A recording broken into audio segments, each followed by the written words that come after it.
केवल प्रेम प्यारा है। जो जानने वाला हो, जानना चाहता हो, वह जान ले। तब श्री रामचंद्र जी ने प्रेम से परिपुष्ट हुए कोमल वचन कहकर उन सब वन में विचरण करने वाले लोगों को संतुष्ट किया। फिर उनको विदा किया। वे सिर नवाकर चले और प्रभु के गुण कहते सुनते घर आए। इस प्रकार देवता और मुनियों को सुख देने वाले दोनों भाई सीता जी समेत वन में निवास करने लगे। जब से श्री रघुनाथ जी वन में आकर रहे, तब से वन मंगलदायक हो गया। अनेकों प्रकार के वृक्ष फूलते और फलते हैं और उन पर लिपटी हुई सुंदर बेलों के मंडप तने हैं। वे कल्प वृक्ष के समान स्वाभाविक ही सुंदर हैं, मानो वे देवताओं के वन अर्थात नंदन वन को छोड़कर आए हों। भंवरों की पत्तियां बहुत ही सुंदर गुंजार करती हैं और सुख देने वाली शीतल मंद सुगंधित हवा चलती रहती है।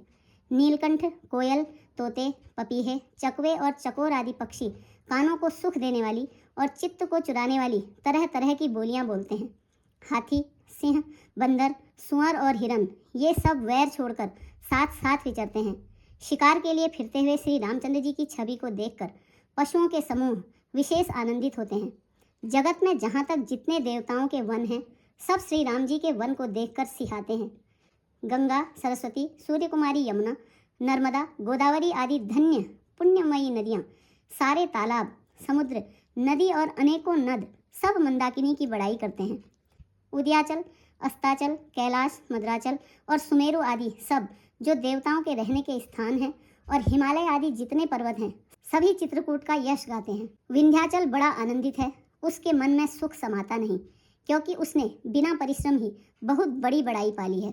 चित्रकूट के पक्षी, पशु, बेल, वृक्ष, तृण, अंकुर आदि की सभी जातियां पुण्य की राशि हैं और धन्य हैं। देवता दिन रात ऐसा कहते हैं।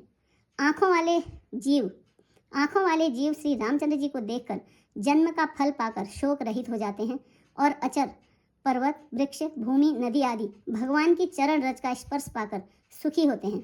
यों सभी परम पद मोक्ष के अधिकारी हो गए। वह वन और पर्वत स्वाभाविक ही सुंदर, मंगलमय और अत्यंत पवित्रों को भी पवित्र करने वाला है। उसकी महिमा किस प्रकार कही जाए, जहाँ सुख के समुद्र श्री राम जी ने निवास किया है।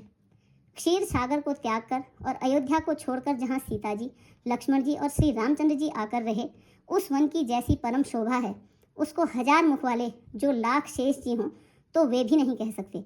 उसे भला मैं किस प्रकार से वर्णन करके कह सकता हूँ। कहीं पोखरे का क्षुद्र कछुआ भी मद्राचल उठा सकता है।